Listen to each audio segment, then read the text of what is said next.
¿Puedes revisar?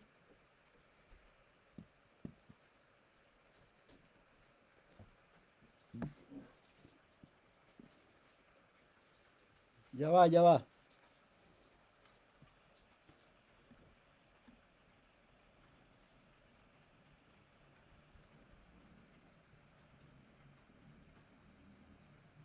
Ahí estamos, finalmente. Qué terrible. ¿Qué pasó? Eh, ¿Ah? Ya. No, no, algo falló. Hemos hecho esto un montón de veces y de pronto falló. Muchas. Es una lata, pero pucha, disculpa. A ver, le pido un favor, ¿puede mandar esa dirección a Twitter y decir que ya estamos transmitiendo? Estamos... Es que viejo, ha sido una locura todo esto. Es increíble la cantidad de cosas que hay que hacer y que hay que decir y para dónde ir y con quién hablar. Yo pensé que esto era más fácil, te juro. Una La vida campaña, del candidato muy dura. pero es que yo te juro que pensé que era de otra manera, no más fácil, pero con otros tipos de complicaciones. Esto tiene Claro, complicaciones para las claro. que no estaba preparado, entonces eso es más desgastador, ¿cachai? Pero en fin, sabéis que lo que sí ha sido muy bonito. Y campaña en tiempos de pandemia y otro no hay Además, experiencia, no hay a quien copiar, no se sabe cómo hacer esto. oye, hablarle al público con mascarilla, proyectando la voz, te lo encargo, weón. Si termino con el Sí, diafragma así me como con imagino. las costillas paradas. Eh, pero ha sido, mira, ¿sabéis qué? Lo que sí ha sido una experiencia muy, muy viejo, enriquecedora, porque conversas con muchas personas distintas, con personas de distintas edades, con gente mayor, con cabros, ¿cachai? Y hay algo que a uno lo levanta, que es que en realidad, fíjate tú, están más preocupados de este asunto de lo que uno cree, más preocupados ¿Y qué, y del, qué del proceso. expectativa, y qué expectativa tiene la gente con la que has hablado? Porque vi ahí algunos puerta a puerta que hiciste, que tú comentabas, o con las situaciones personales difíciles en el distrito que te toca, pero la expectativa, ¿hay de eso también? Fíjate que ¿Cómo, uno de los cómo ha temores, sido esa? uno de los temores que todos teníamos es que las personas pensaran que íbamos un día a despertar siendo Noruega, ¿cachai? Que esto iba a ser rápido, que en el fondo el problema de las expectativas de las personas que están necesitando soluciones hoy día, pues, si hoy día hay problemas de salud y Sí, todo pues, eso. Fíjate que te podría decir que nadie tiene eso en la cabeza. De todas las personas con las ya. que yo he conversado, incluso espontáneamente, cuando están hablando de lo que ellos sueñan, cuando están hablando de lo que ellos le piden a la Constitución, ellos mismos dicen, pero yo sé que esto lo van a ver mis hijos, yo sé que esto es para mis hijos, o que es para mis nietos, si son personas mayores. Fíjate que tienen un nivel de sensatez frente a las expectativas impresionante, porque uno diría, oye, es un país expectante, Qué necesitado bueno. y urgido. Sin embargo, la gente está muy clara. Está mucho más, fíjate que está mucho más. Pongamos un escenario conocido por los dos, ¿no? Es bastante más, siendo yo un tuitero, es bastante más sensata, es bastante más dialogante y bastante menos inquisidora que la discusión que se produce de pronto en redes sociales. No, eh, no. en- Cara a cara aparecen los protocolos sociales, aparece la sensatez, aparece el sentido común, y los diálogos son, viejos, de una riqueza que de verdad es muy esperanzadora. Es muy esperanzadora. Tú Qué tienes, bueno, sí, qué bueno. sí, hay dos vertientes, yo te diría, las personas que están, eh, todos están expectantes, porque hoy día nadie te entrega un cheque en blanco. Po. Nadie tiene la confianza suficiente como para decir, sí, yo voy a esto. No, todos lo miran de reojo, pero lo que no significa que no tengan esperanza puesta o que no le pongan ficha al proceso. Y por supuesto están las personas que no le ponen ficha al proceso para nada, ¿no? Para nada. Pero ahí también es capaz también se puede producir un diálogo. Hoy día, de hecho, vengo de una plaza ahí en Barrio Santa Ana, en Miraflores, Catedral con San Martín, la placita al Claro. frente y se me apareció un vecino muy radical, con el discurso, esto es una constitución, una convencional ilegítima, que no tiene ningún destino, que todos son ilegítimos, que no se llevó el pueblo a la convencional, que esto no tiene nada, no tiene destino. Incluso con él hablamos,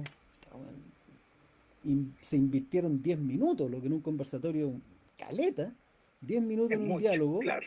Y fíjate tú que fue una conversación sensata. Fue una conversación de alguien. Llegamos a un punto donde yo le decía, yo entiendo y comparto muchas de tus Claro. diagnósticos. Sin embargo, la diferencia, le decía yo, es que yo decidí jugármela. Y yo decidí entrar y dar la pelea. Y él, fíjate que terminó entendiéndolo. Y me dijo, sí, Mm, yo no. Y me dijo, claro. ahora yo voy a apoyar el proceso que continúe por fuera. Le decía. Yo voy a continuar apoyando las asambleas populares, las discusiones en las poblaciones y todo lo que que Salazar llama la discusión por fuera, ¿no? Por supuesto, si Mm. eso también, eso es real, igual de real de otra forma que el camino institucional, pero también eso es real. Y tenemos que estar en todas, si no es una o la otra, le decía yo. Ah, ya me decía. Ya, ok. Porque yo le dije, Es que yo creo que ese es un punto interesante. Claro. Sí, no, te decía que ese me parece que es un punto bien interesante, el que este proceso siga siendo una oportunidad. Yo creo exacto, que eso es clave.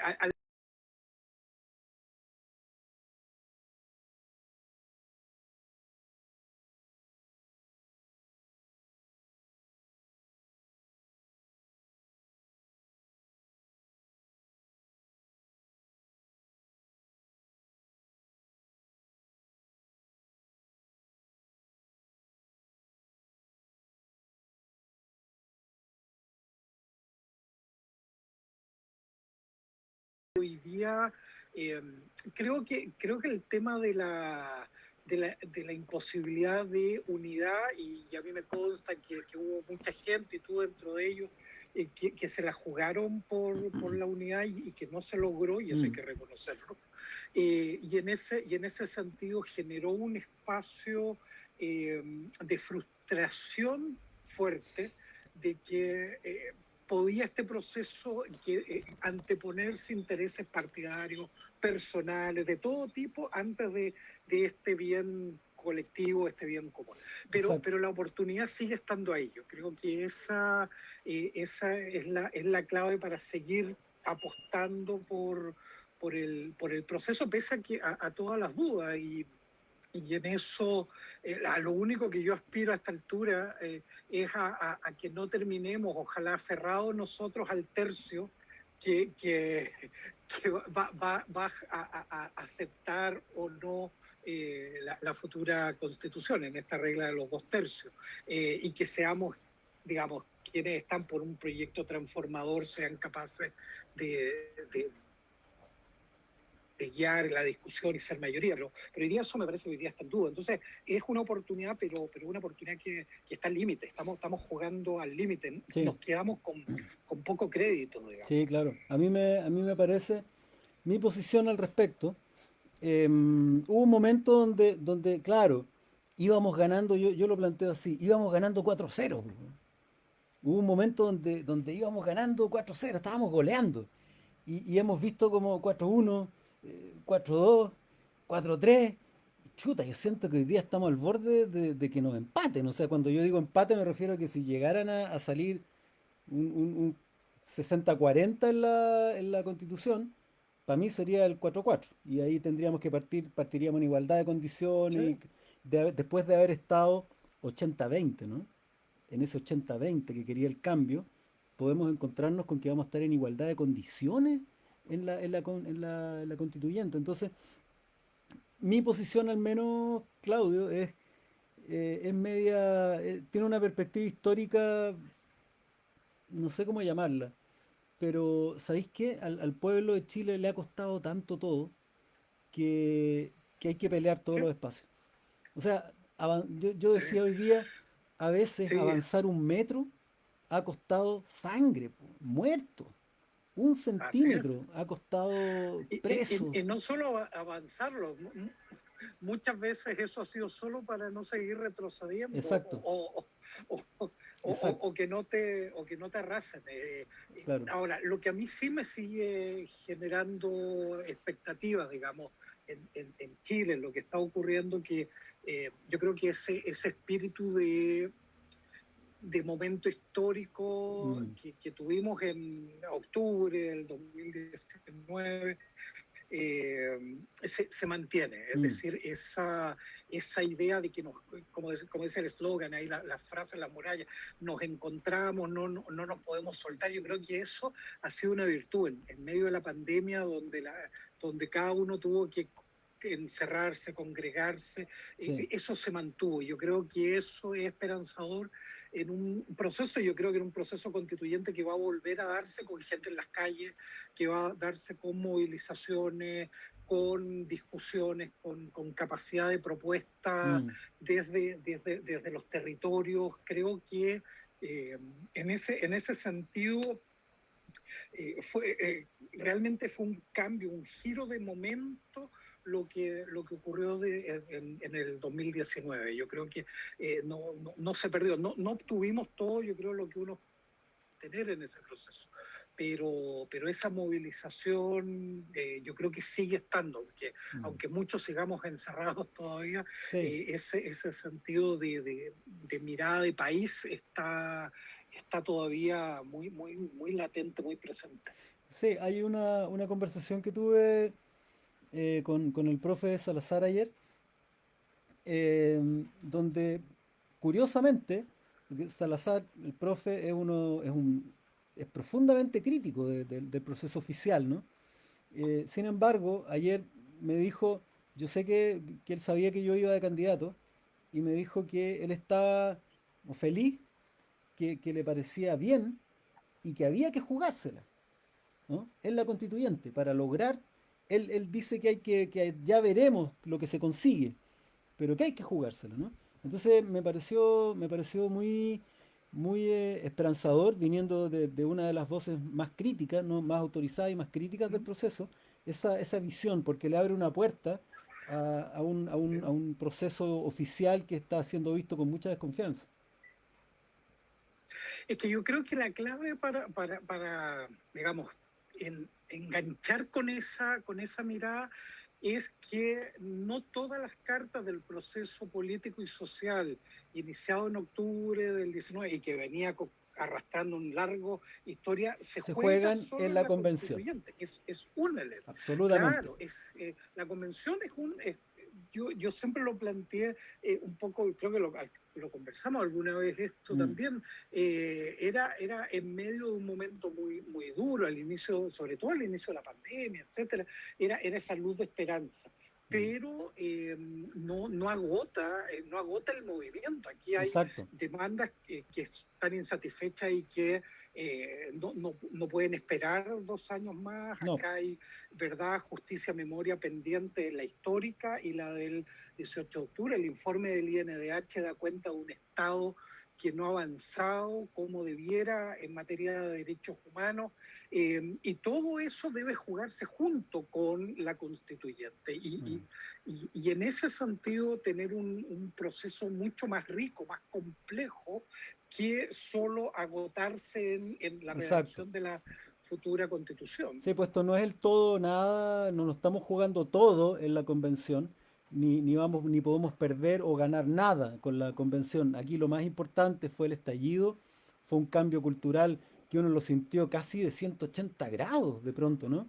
Este regreso de un pueblo empoderado, capaz de organizarse, capaz de conocerse con los vecinos, capaz de levantar demandas sin intermediarios, demandando autonomía, demandando una democracia más directa, más participativa. Todo eso es un cambio cultural que, querámoslo o no, ha iniciado un proceso del cual estoy completamente de acuerdo contigo, el institucional de la convención es solo un aspecto. Van a haber otras Y cosas, ahí, ¿no? y ahí va a ser interesante para los que son hoy día candidatos y que sean electos. Tú, espero que la Catalina también, tu compañera ahí de lista, Sí, extraordinaria, sí, ella, pero hay un grupo grande ahí que va a ser interesante porque después ustedes van a hacer esa institucionalidad. Entonces va a haber ahí una situación bien particular de quienes han llegado ahí con el discurso desde la calle, pasan a ser institucionalidad y que no pierdan no, esa pertenencia a la calle, al territorio. Y vamos a ver muchos ahí, Jorge, se los vamos a recordar y demandar, por favor. que no pueden olvidarse de dónde vienen, por qué están ahí y para Sí, qué po. están en la constituyente. Oye, entremos en nuestra materia Vamos. y yo podría, me gustaría que tú te extendieras y por supuesto respondieras lo que tú quisieras, porque aquí el que sabe eres tú.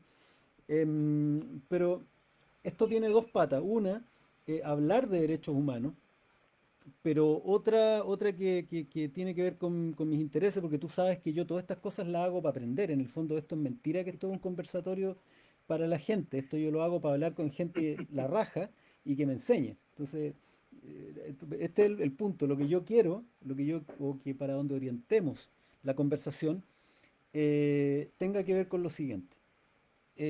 La dignidad humana, ¿no? Y lo que nosotros entendemos como derechos humanos como un vehículo, ¿no? Para que nuestra constitución consagre la dignidad humana.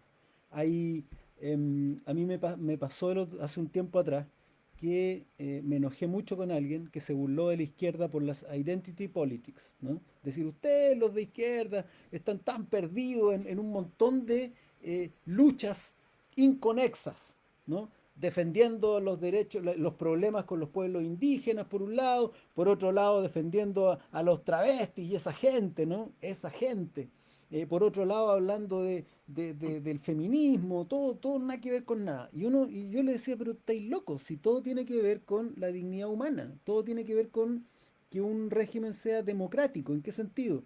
En que toda la diversidad, las formas o para llamarlo, todos los seres humanos en sus distintas expresiones, estados, orígenes, tengan la igualdad en su diversidad que se merecen por su condición de seres humanos. Entonces, hay que ayudar no hay que ayudar porque eso es patronáis, pero hay que moverse para que los pueblos originarios tengan la dignidad que merecen y eso necesita mover otras piezas que las que necesita, por ejemplo, el pueblo LGBTI. Pero que en el fondo lo que estamos buscando es que todos seamos iguales en la diversidad y que cada uno de ellos tenga las herramientas para contrapesar, ¿no? Esta fuerza de gravedad que los tira para abajo. Entonces, desde ese punto de vista, desde ahí, me gustaría conversar contigo de qué manera una constitución se puede convertir en una máquina que consagre la dignidad humana a través de el ejercicio de los derechos humanos, ¿no? Sí, mira, Jorge, ahí la historia justamente de los derechos humanos es intentar dar esa respuesta.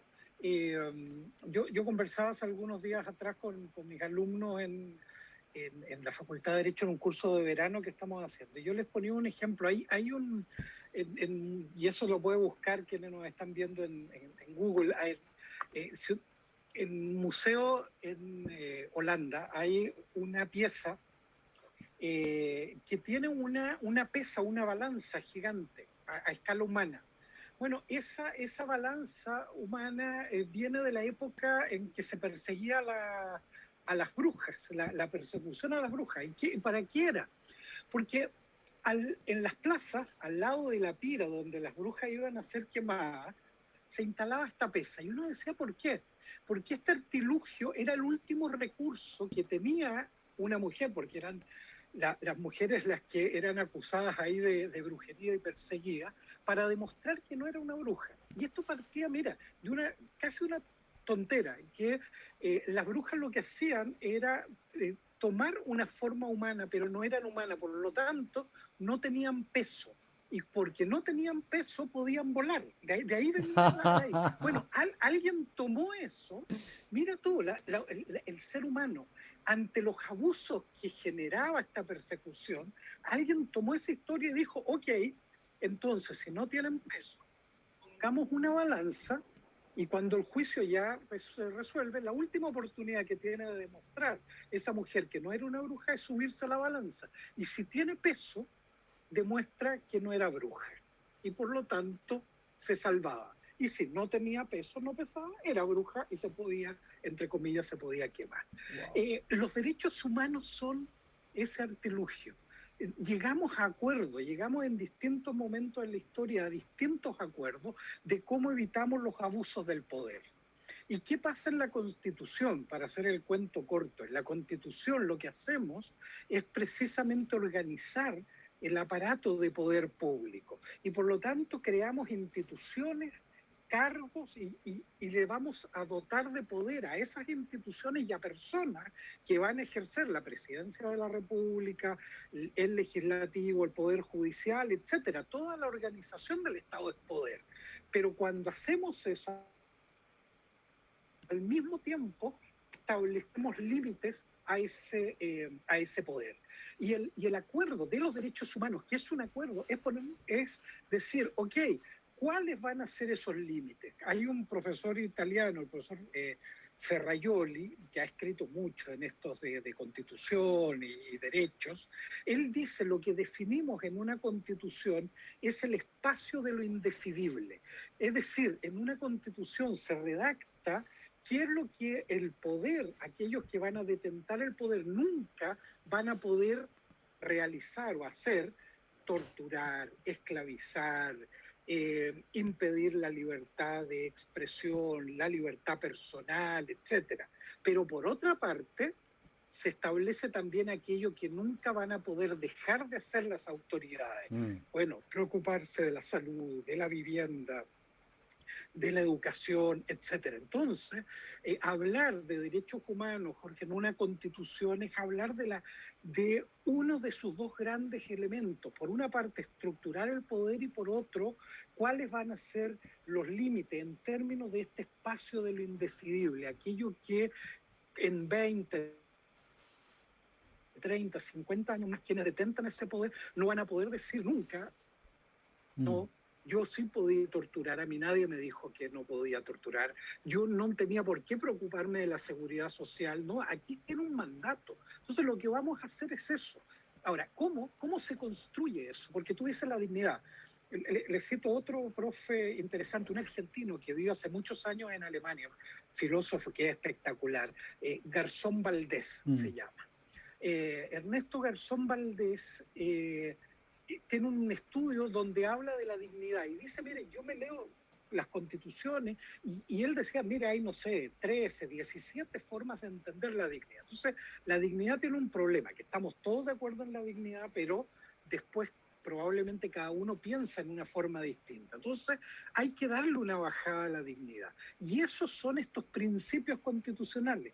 Eso es lo que ustedes van a redactar en la futura constitución. ¿Cuál es la bajada? La dignidad, ¿qué es? Reconocer que cada ser humano, por el solo hecho de ser tal, debe ser respetado por la autoridad y debe ser considerado un sujeto único, con un proyecto que es digno de ser protegido por el poder, que puede cada uno desarrollar el proyecto de vida en la medida que obviamente no implique dañar a otros, etc. Y esos límites, ese contenido básico es lo que se fija en una constitución. ¿Por qué? Los tratados de derechos humanos, por ejemplo, siempre hablan en su preámbulo de que el ser humano debe ser tratado como si fuera libre, como si fuera igual. Es ir concretizando y luego decimos, ok, esa igualdad es igualdad formal, pero también debe ser igualdad material. La libertad tiene que ser evitar que el Estado me encarcele, pero también que respete mi proyecto personal. Si tú ves desde la dignidad, los principios le dan concreción a esa idea de dignidad y luego los distintos derechos, los principios concretos, las reglas que establezcamos en un texto constitucional son todos los que lo van a materializar, le van a dar carne, le van a dar vida a esos derechos. Entonces, una constitución en materia de derechos humanos es mucho más que el catálogo de derechos. Es decir, cuando se redacta el texto constitucional, si hablar de derechos humanos queda radicado en, llamémoslo así, la Comisión de Derechos Fundamentales que se va a formar, y queda radicado ahí, perdimos. Aunque hagan el mejor catálogo del mundo, porque ese mejor catálogo del mundo no va a tener ningún valor más que una carta al viejo Pascuero. ¿Por qué? Porque es una expresión de deseos, pero que yo no se la puedo exigir a nadie. En cambio, si esa idea de derechos humanos queda expresado en los principios de la Constitución, en para qué estamos juntos, en quiénes somos, luego en el catálogo, luego generamos mecanismos de protección para que esos derechos sean una realidad, generamos un sistema de protección de derechos humanos y luego nos preguntamos, ¿qué tiene que ver el Ejecutivo, el Legislativo, el Judicial, el órgano, el defensor del pueblo, etcétera? ¿Qué tienen que ver todos ellos con derechos humanos? Y empezamos a darle mandatos concretos. Ok, usted, Poder Judicial, este va a ser su rol, proteger los derechos humanos. El legislativo, bueno, usted nunca va a poder dictar leyes que sean contrarias a esto, es decir, mirar la Constitución como un todo que se basa en la idea de estos espacios de lo indecidible. Entonces, el desafío ahí me parece a mí que es enorme en el proceso constituyente para que esté fundado en derechos humanos, porque es imaginarse todo el aparato de poder público, que eso es lo que se organiza una constitución en lógica de derechos humanos. Es un desafío fascinante. Claro que en el fondo esté la Constitución impregnada del espíritu de los derechos humanos, que irradie, Espíritu y carne. claro. El lenguaje muy religioso ahí sería el espíritu, Claro. pero también en carne. Porque si Un queda criterio solo transversal. claro, Mm, y que cuando haya que bajarlo a cosas concretas, se baje a cosas concretas, porque mm, si no, lo otro queda medio etéreo, queda en un espacio que sí, que les quedó súper bonito, está súper bien redactado, pero ahora ¿cómo lo hago yo? ¿Qué pasa si se legisla o se quiere legislar y esto es contrario a derechos humanos? Si el día de mañana se quiere restablecer la pena de muerte porque se comete un crimen atroz, pasa mm, cotidianamente.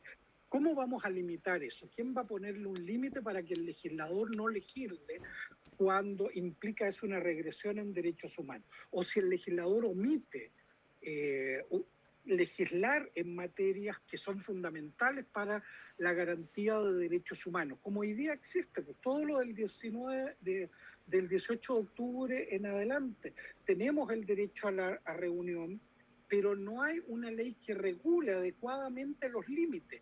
Y eso se ha utilizado por las autoridades de este gobierno para decir, como no tengo límites, puedo hacer cualquier cosa. mm. No, usted tiene un límite. Bueno, ya, pero la Constitución, ¿cómo nos permite poder controlar eso? ¿Puedo yo sacar una autoridad que viola derechos humanos? Hoy día es casi imposible. Lo Claro. vimos cuando se trató de sacar a el intendente Guevara con una política de tolerancia cero que no pasaba ningún test mínimo de derechos humanos y no se pudo. Bueno, eso hay que revisar. Entonces, implica generar estos principios, este entramado inicial de para qué estamos juntos, para qué, no, para qué tenemos Estado, pero luego materializarlo en cuestiones muy, muy concretas que le permita que eso sea una realidad y que yo, ciudadano, ciudadana, el día de mañana lo pueda reclamar.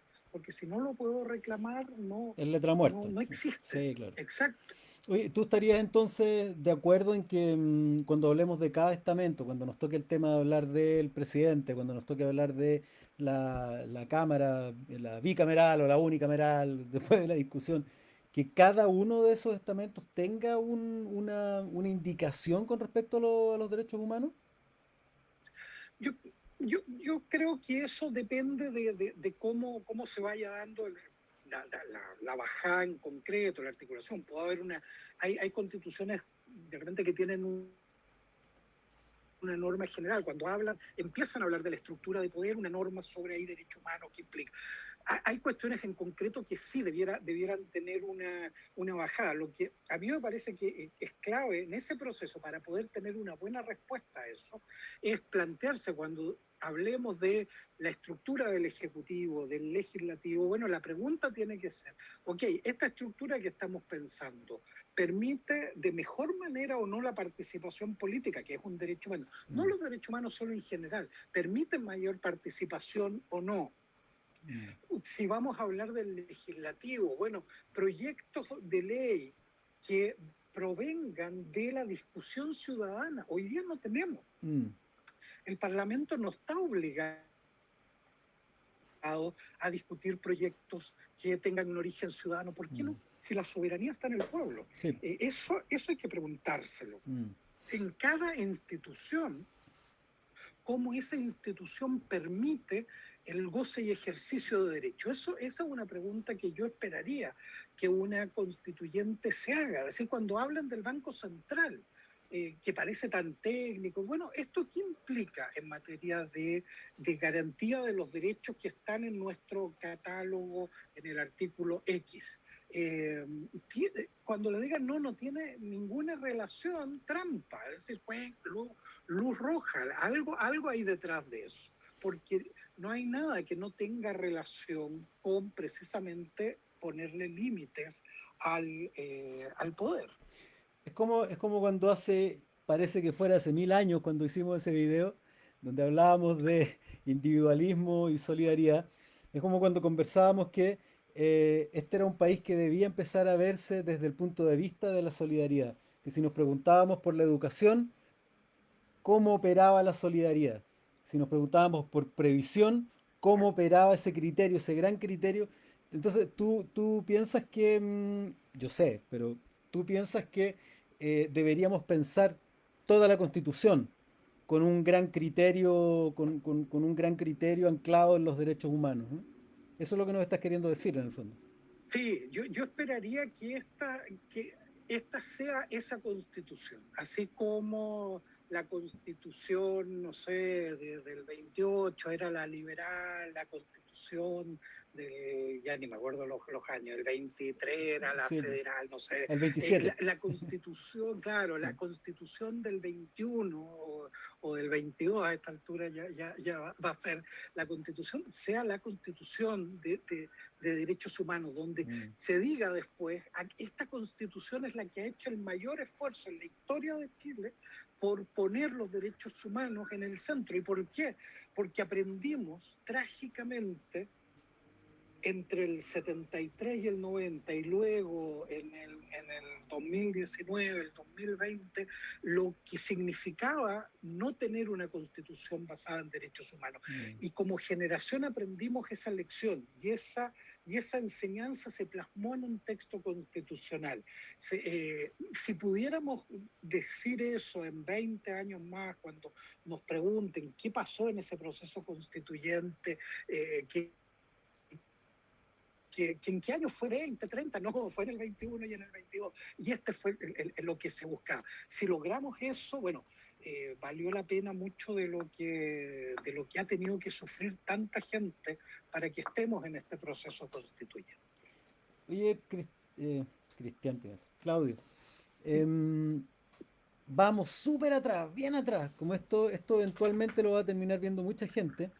Hay un grupo importante de los chilenos que cuando le hablan de los derechos humanos, dicen, ah, esa cosa de la izquierda, ¿no?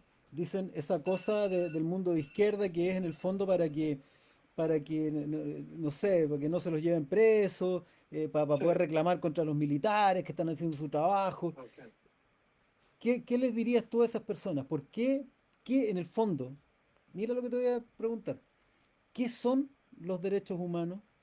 ¿Por qué son tan importantes? ¿Por qué son uno de los, no sé, acuerdos más importantes que ha hecho la humanidad? ¿No? Eh, ¿De qué hablamos cuando hablamos de derechos humanos? es que yo creo que la virtud que tienen los derechos humanos es que son la expresión más clara de la centralidad de los seres humanos. No es Dios, no era el monarca, el emperador, el rey, era cada uno de nosotros el centro de la convivencia, del acuerdo político. Mm, Y eso implica volver a la idea que a mí me gusta mucho porque creo que aclara toda esta película, que es la idea del límite entonces al poder. Los derechos humanos son un acuerdo y si al día de mañana cambia el poder y ya no el poder no está en el Estado, está en otra cosa, va a haber que inventar otro artilugio, así como la pesa en Holanda, así como los derechos humanos en los siglos XVIII al XXI. Luego hubo que inventar otra cosa, pero siempre va a haber que inventar algo para que el que detenta el poder tenga límite. Y el que detenta el poder, no sabemos quién va a ser mañana. Eso es lo mm, más interesante en esta historia de que los derechos humanos son de derecho a izquierda. Mañana puede haber una revolución exitosa y los que están hoy día en el poder dejan de estar en el poder. mm. Y ellos también van a tener derechos humanos. Eh, Hace un tiempo atrás alguien en Twitter me decía, ya está usted con la cantinela de los derechos humanos. Y yo lo que le decía a esta persona era, sí, y mañana si usted es perseguido, también voy a estar con esta cantinela de los derechos humanos Mm. para defenderlo a usted.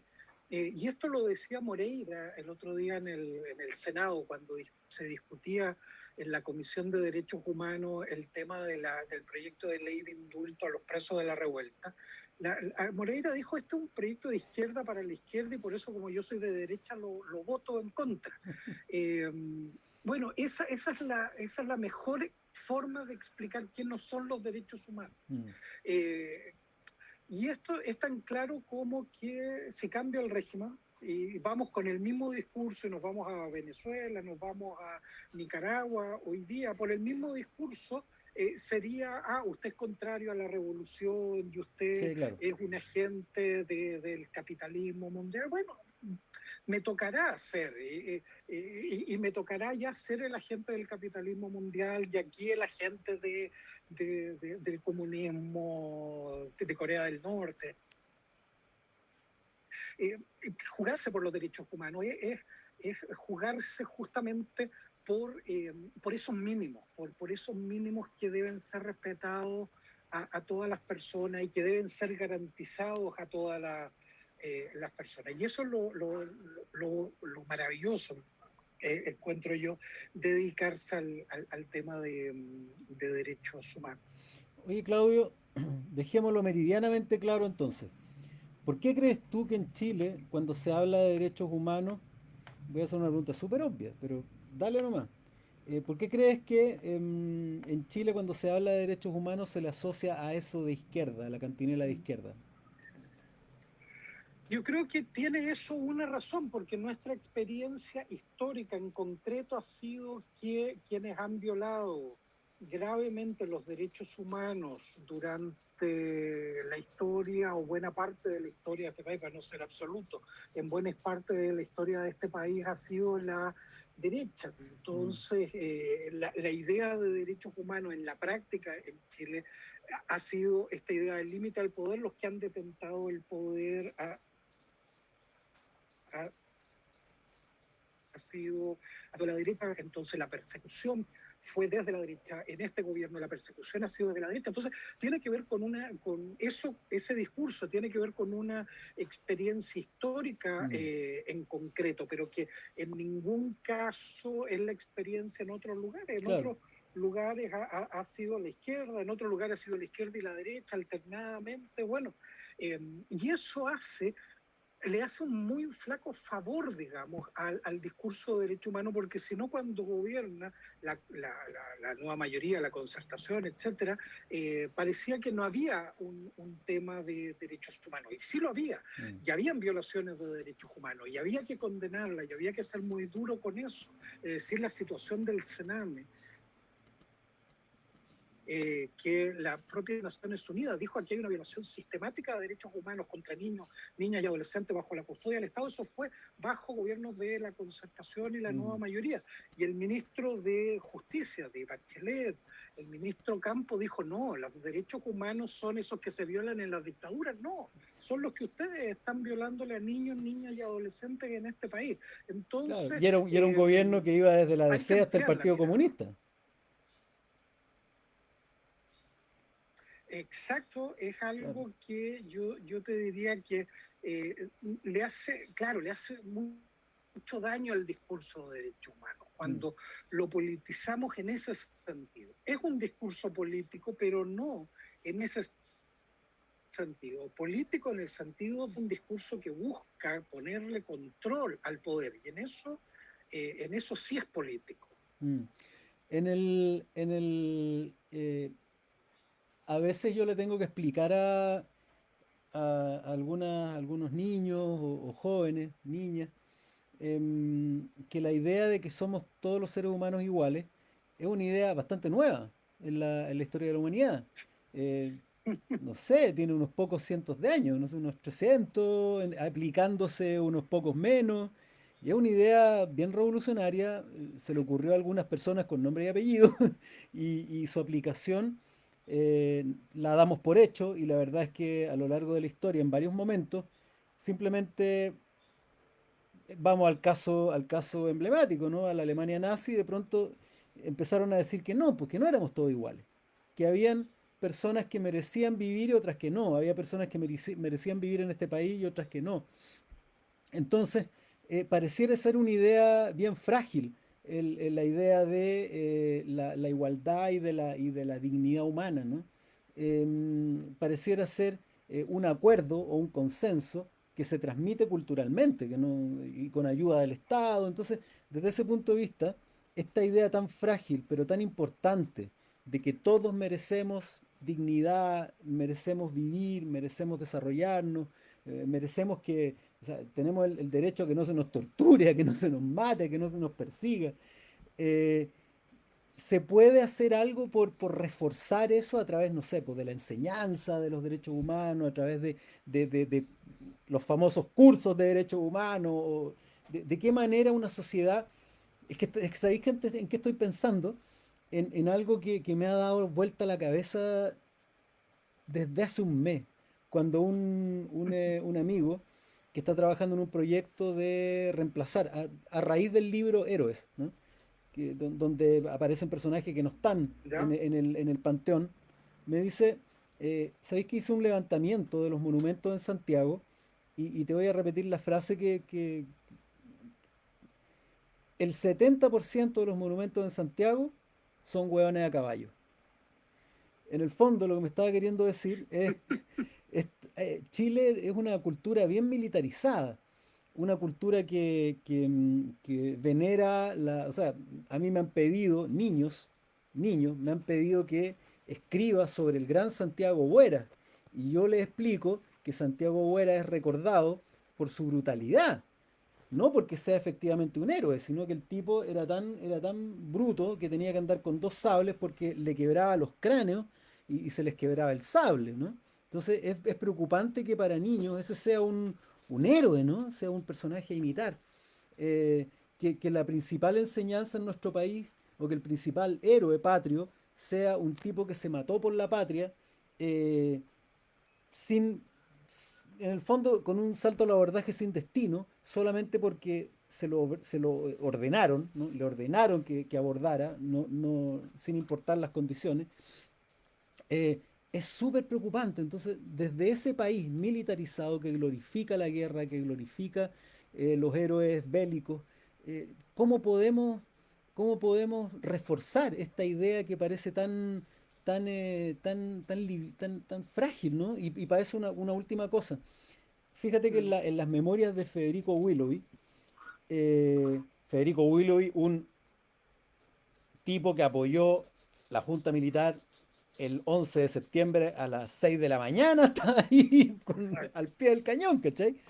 Sin embargo, él recuerda que en una conversación, durante el estallido estudiantil del 2011, estaban en una Ya, conversación en el municipio de Providencia y en esta conversación estaba una señora rubia de pelo corto, ¿no? Y que en un momento de la conversación todos se quedaron en silencio, molestos por las manifestaciones, y alguien dijo, a estos cabros, weón, hay que correrles bala, weón. Y este tipo se quedó impresionado de lo fácil que le salió de la guata a alguien hablar de matar personas, ¿no?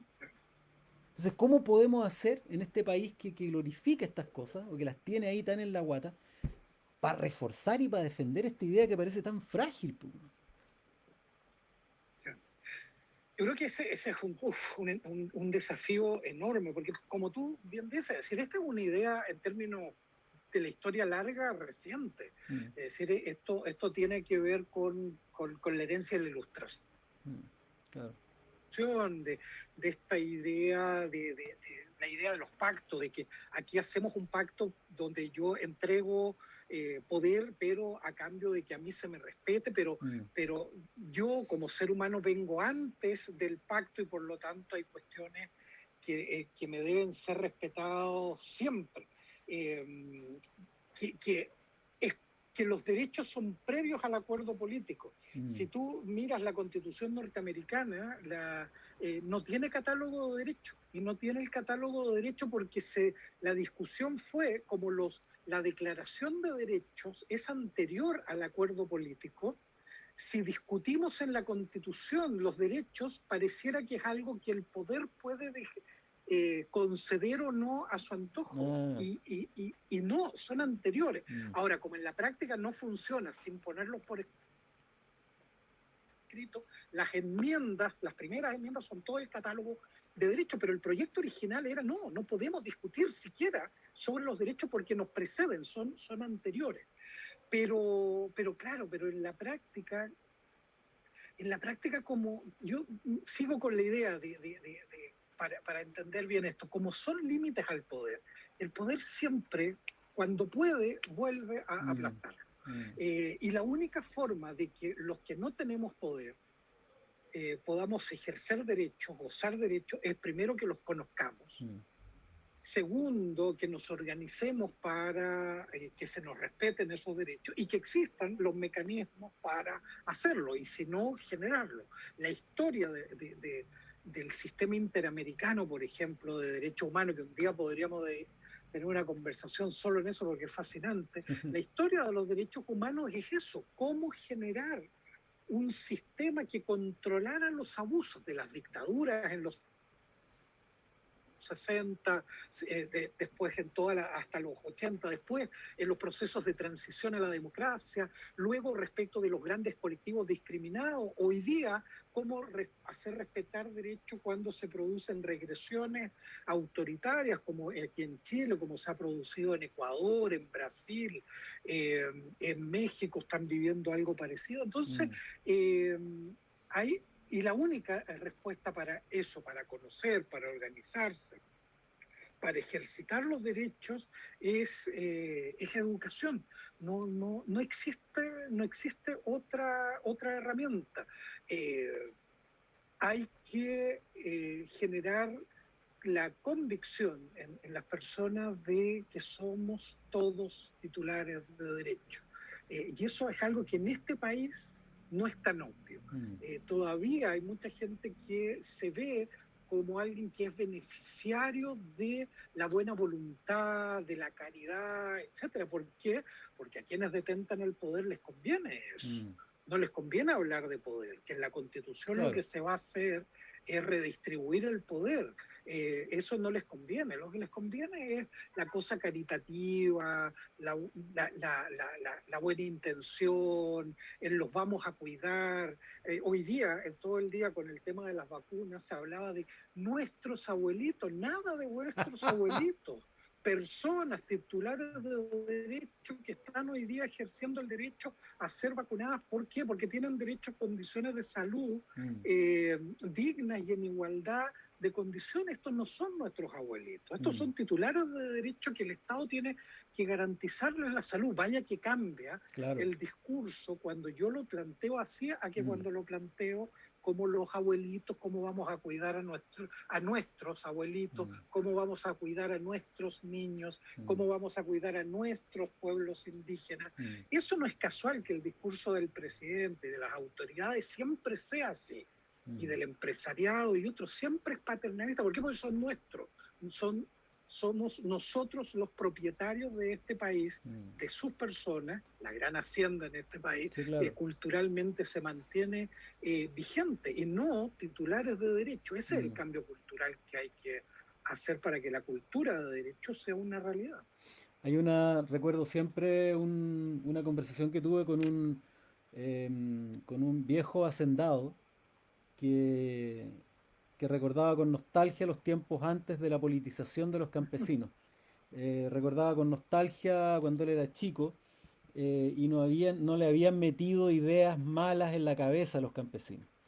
Que antes de Frei, antes de Allende, era tan bonito el campo, ¿no?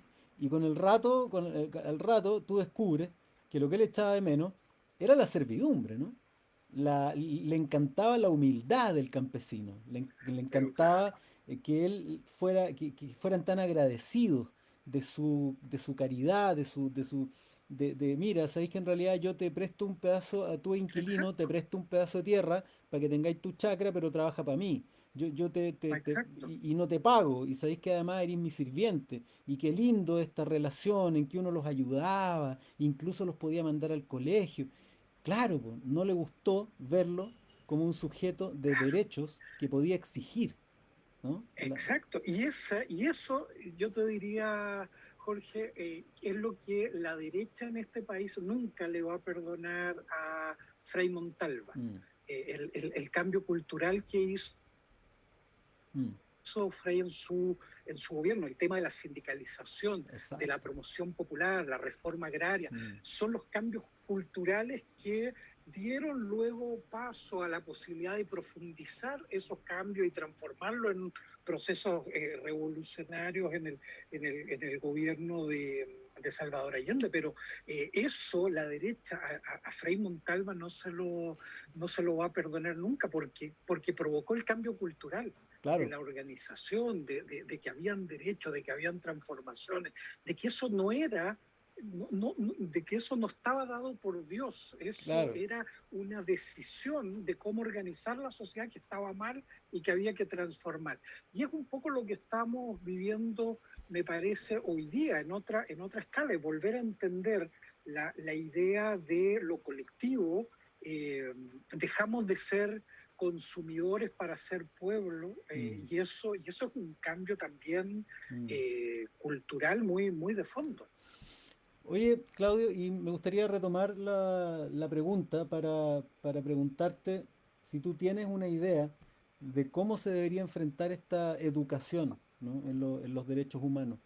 Si esto debería iniciarse en los colegios, si deberíamos involucrar al ejército, a las instituciones, el Estado. ¿Cómo crees tú que se debería enfrentar? Sí, yo estoy convencido de eso, que esto tiene que ser desde el colegio, es Mm, decir, desde la educación preescolar. No en el sentido de aquí hubo un proyecto de ley hace poco que se rechazó en el Parlamento para instalar obligatoriamente la enseñanza de derechos humanos y memoria desde lo escolar. desde los colegios. ¿Por qué? Porque ahí en el colegio es donde tú aprendes el respeto por el otro. Mm, Ahí es donde aprendes, incluso a nivel de párvulo, ahí es donde aprendes las cosas más importantes de tu vida. Aprendes a comer, aprendes a ir al baño solo, y debieras aprender ahí a respetar a los otros y a ti que te respeten. mm, Y eso luego se puede ir acompañando todo el proceso educativo y de crecimiento con esa idea. Pero claro, cuando no se enseña esto, es mucho más fácil controlar a la gente. claro. Es mucho más fácil cuando yo tengo colaboradores y no trabajadores, y por lo tanto no tengo que respetarle ningún derecho a todos los Mm, que hoy día están aquí en la calle repartiendo cosas en los distintos servicios de entrega. Eh, claro, la precarización del trabajo, la precarización de la convivencia también, cuando lo colectivo no es, pareciera no ser importante, es decir, el derecho a sindicalización es fundamental. ¿Por qué hoy día se pueden hacer cosas como las que se han hecho en pandemia con los trabajadores? Porque los trabajadores no tienen poder de negociación real, y en eso tiene una responsabilidad el modelo impuesto por la dictadura, y un modelo que en lo sustantivo, no solo en términos de derechos de los trabajadores, no se cambió, sino que se profundizó durante los gobiernos de la concertación mm. y la nueva mayoría. Entonces, claro, la educación es la clave para generar transformaciones a nivel escolar, y luego profundizarlo en otro, pero también la televisión tiene un rol fundamental en esto, tiene un rol fundamental la difusión cultural, la literatura. Ahí yo creo que en eso es una de las cosas que yo creo que tú has hecho un aporte clave en este país, es decir, que la gente lea de historia, vaya el mérito que es eso, digamos, y tiene costos también hacer eso. Pero no hay otra forma, ¿no? Esto, confiar, hay alguien, se me va ahora el nombre, pero hay alguien ahí del movimiento de las Panteras Negras en Estados Unidos, una mujer que decía nunca se ha logrado nada por la buena voluntad del que detenta el poder. Todos son productos, todas las conquistas son productos de lucha. Sí. Y en materia de derechos humanos es evidente, no hay nada que se haya ganado en derechos humanos que no haya sido precedida por un movimiento de lucha para abolir la esclavitud, para la igualdad formal, luego para igualdad material, para la no discriminación de grupos históricamente marginados y excluidos. Todo ha sido a través de luchas, a través de conquistas, y eso habrá que seguir haciéndolo. No hay otra forma. No, esto nunca va a venir de la caridad del que detenta el poder. Mm. Esto va a venir de quienes quieren ponerle límites a ese poder. Y eso no hay otra forma que organizándose y generando transformaciones potentes. Ah, me gustaría tomar ese punto cuando tú dices no van a venir de quienes detentan el poder. Em, el, el modelo, el modelo, ¿no? Y cuando pienso en el modelo, pienso en la frase de Margaret Thatcher, la famosa. No hay alternativa, ¿no? No hay una alternativa a este liberalismo exacerbado, capitalista. Y durante mucho tiempo hasta nosotros no lo creíamos, ¿no? ¿Dónde está la alternativa? ¿Dónde está? Y con respecto a eso, este modelo que levantaba las banderas de la libertad, ¿no? La libertad de hacer, la libertad de ser, y se oponía en Guerra Fría a esa restricción de las libertades que eran los socialismos reales y que tenían estas formas de control, ¿no? Social, económico, el control versus la libertad. Em, Eso también significó construir una economía en el contexto del extractivismo, en el contexto de la falta de respeto por el medio ambiente, falta de respeto por las comunidades, la construcción de zonas de sacrificio. formas del desarrollo espurias, la verdad.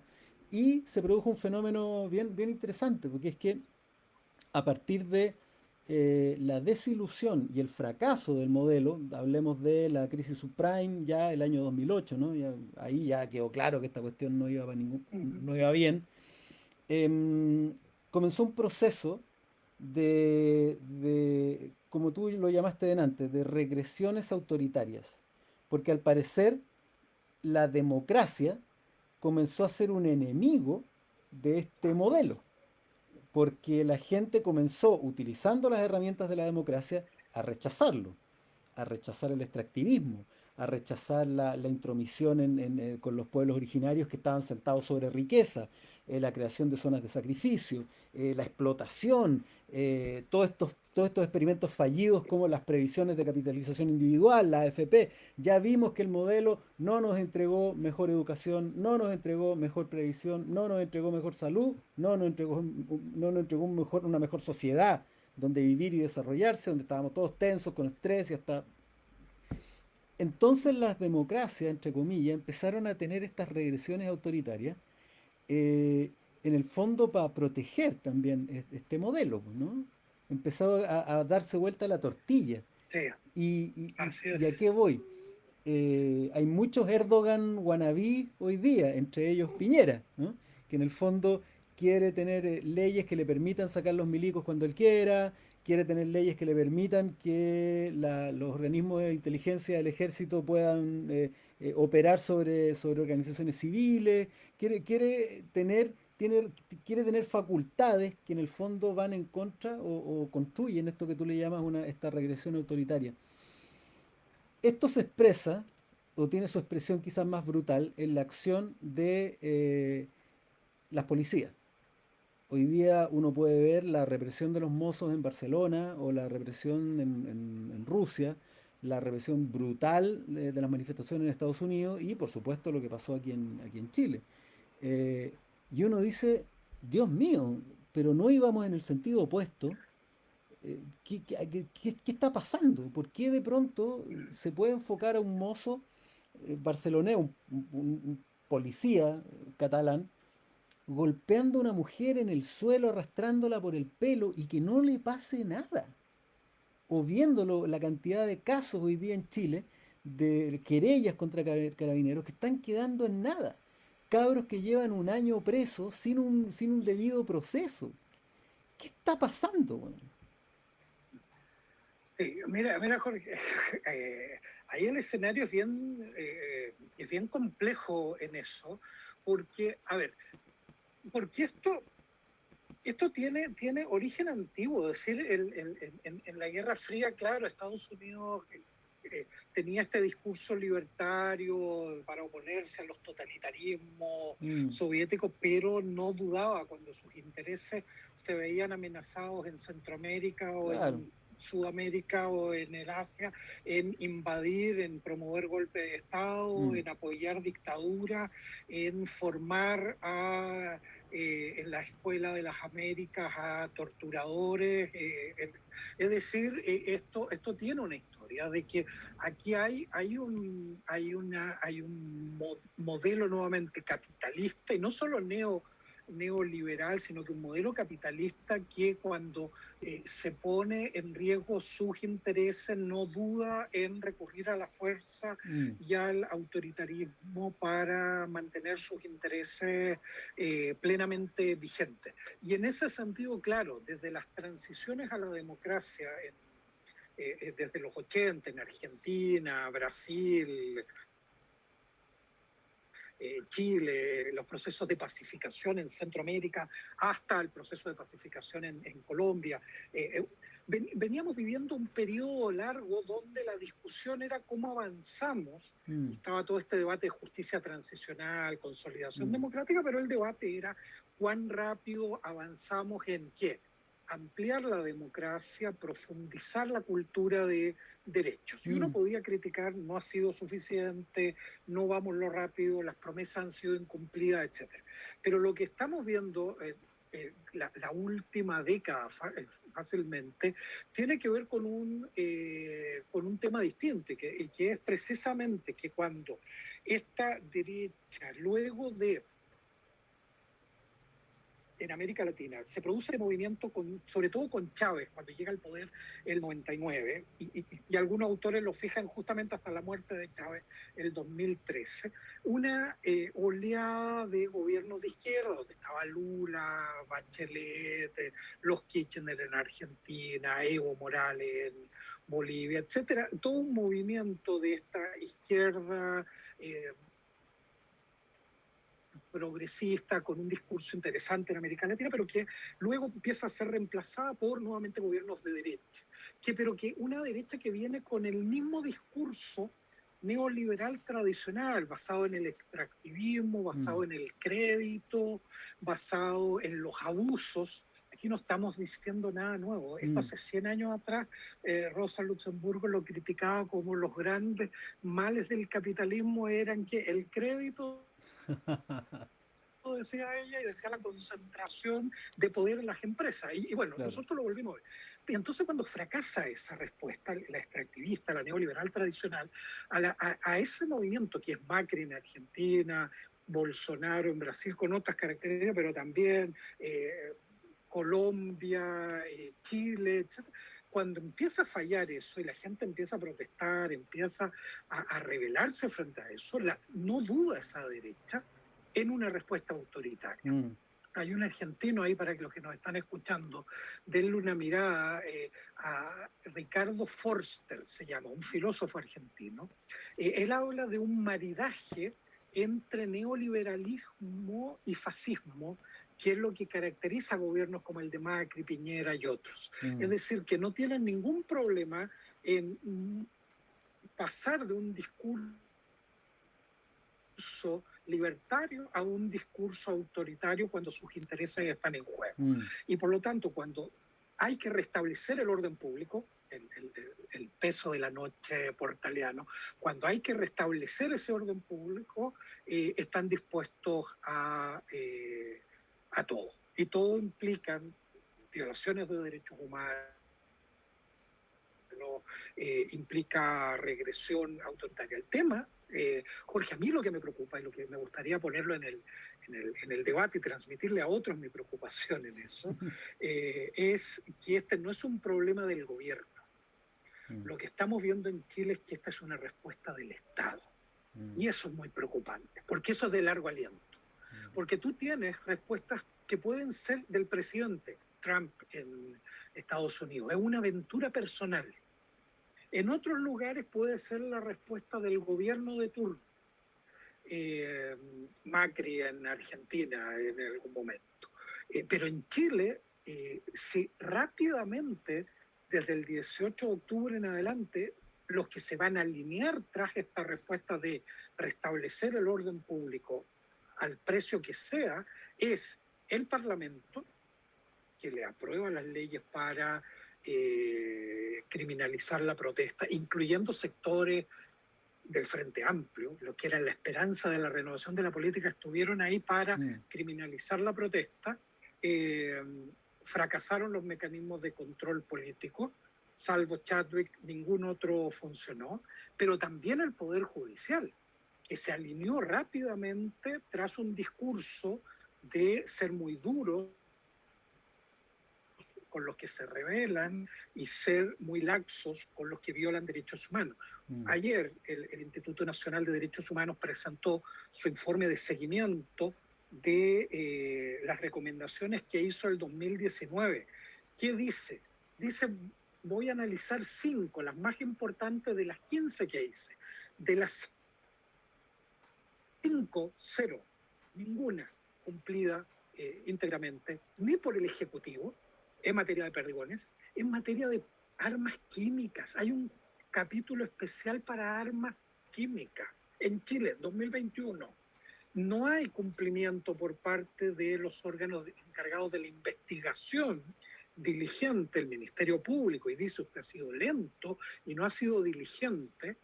Al Poder Judicial le dice usted no ha sido eficaz en la protección de derechos humanos y al Estado en su conjunto le dice: usted no ha establecido verdad ni ha reparado a las víctimas.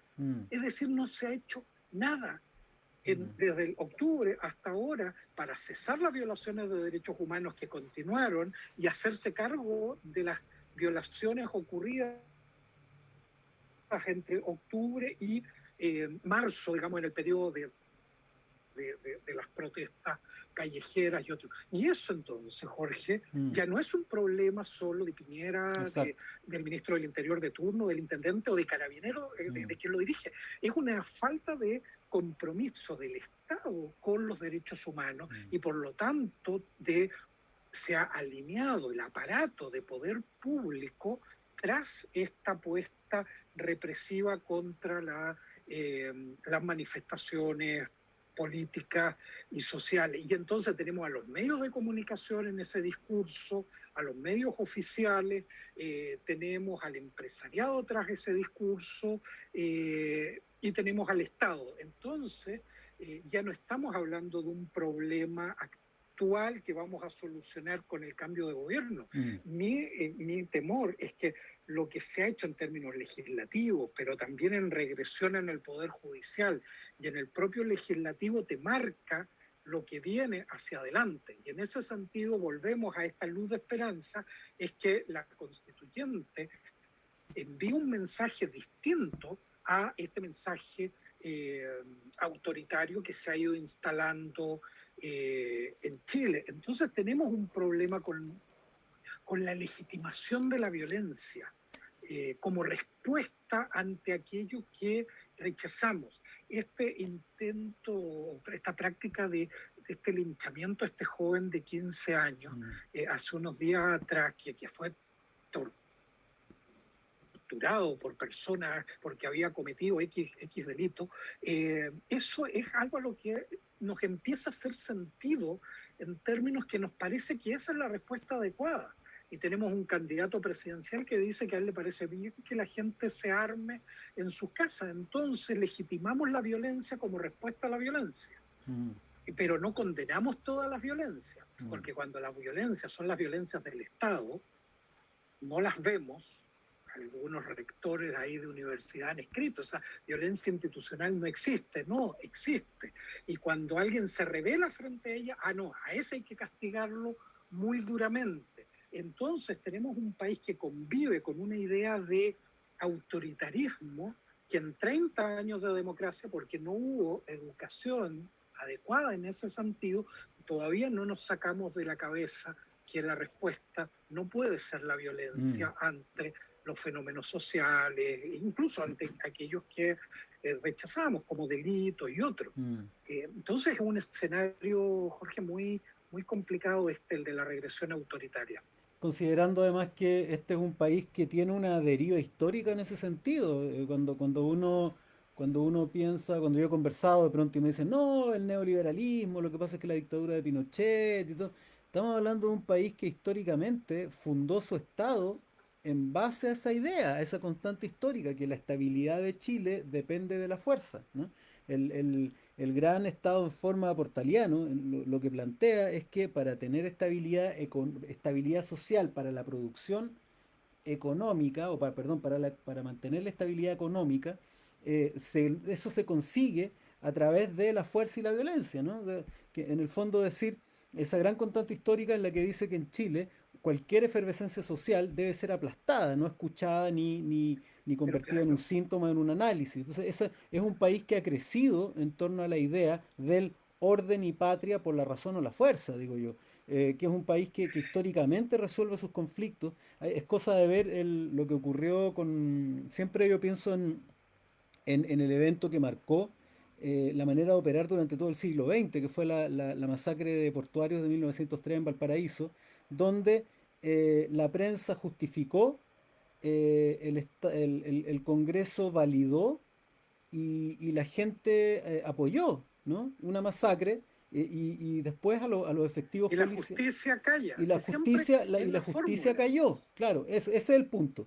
La justicia cayó, el Congreso validó, la prensa construyó una realidad y la gente se alimentó de eso y justificó lo ocurrido. Bueno, estos rotos, o estos rotos alzados. O después no mataron a todos los comunistas. Y todas estas frases a lo exacto. largo del siglo XX, ¿no? Y además la historia termina ocultando eso. Y después nos Y la historia lo enseña termina en, en- enterrando. Ese es el último y, paso. y seguimos con y si tú ves esos factores son los mismos ahora. Claro, claro. Tenemos un parlamento que legitima, Mm, una justicia que calla mm, y que sí es muy mm, dura en castigar a los que se exacto. rebelaron. Medios que La justifican. prensa Mm, y los medios, pues sí, los medios es tan evidente, van a Estados Unidos mm, y se emocionan hasta las lágrimas con Lives Matter claro. y con la Plaza de la Libertad, pero llegan acá y, uff, cuidado, aquí hay gente en las calles. Los Y nos pasa a subversivos. todos, y nos pasa a nosotros, y lo tenemos tan metido en la El cabeza que cuando orden. vamos a manifestarnos, empezamos a mirar para todas partes asustados porque estamos haciendo algo malo. Mm, Nadie tiene en la cabeza, y esa es la nueva generación en la que genera el cambio, yo creo en mm, eso, de que están ejerciendo un derecho, exacto. Mm. de que salir a las calles es un derecho, de que ocupar el espacio público es un derecho. Claudio, Eh, hoy día yo estaba en la calle en unas mesas pero con. claro, frente a eso, Mm, que yo estaba en la calle ¿no? con unas. Y tú estás esperando que alguien te sancione. No, vi pasar unos carabineros y se me apretó la guata, ¿cachai? Lo mismo. Hoy día estábamos hablando con un grupo de vecinos ahí en el barrio Miraflores. Y viejo, pasaron dos pacos y se me apretó la guata y miré para todos lados. ¿Y sabéis qué es lo peor? Que a todos les pasó lo mismo.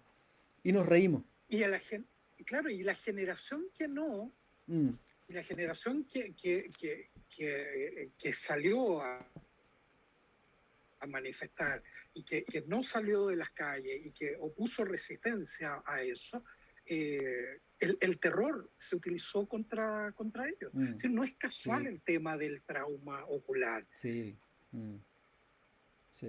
No es casual las detenciones masivas, no es casual los vejámenes sexuales. El mensaje es súper claro. Si usted va a protestar, Mm, mire lo que le puede pasar. Puede ser exacto. detenido, Mm, puede ser vejado sexualmente, pero además, si usted no arranca a tiempo, le podemos volar los ojos. Eso es aterrorizar. Todo mm, lo vivimos en mm, carne propia, en los peores minutos, digamos, de la represión. Yo te cuento una anécdota ahí personal, pero creo que les pasó a muchos. Caminando en una manifestación hacia Plaza de la Dignidad, cuando tú te empezabas a acercar a la plaza y empezabas a escuchar las bombas a lo lejos, el humo, etcétera, eh, empezaba a caminar más despacio. Y tú claro. veías cómo pasaban los más jóvenes y Mm, otros a tu alrededor, y tú te ibas quedando atrás.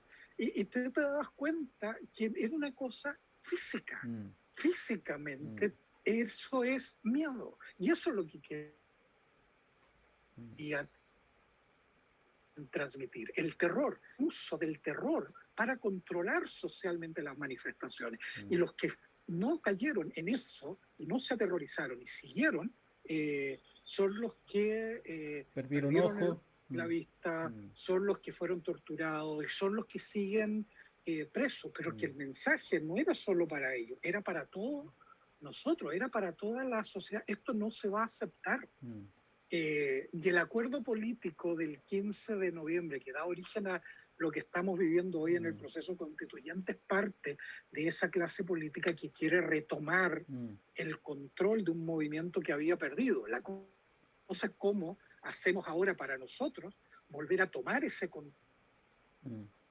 control sobre el proceso, que este es un juego de poder en definitiva. Bueno, en eso estamos. A ver cómo nos va. Si el soberano lo permite, vamos a estar peleando en otras. Y si no, vamos a salir a pelear igual, si, donde sea.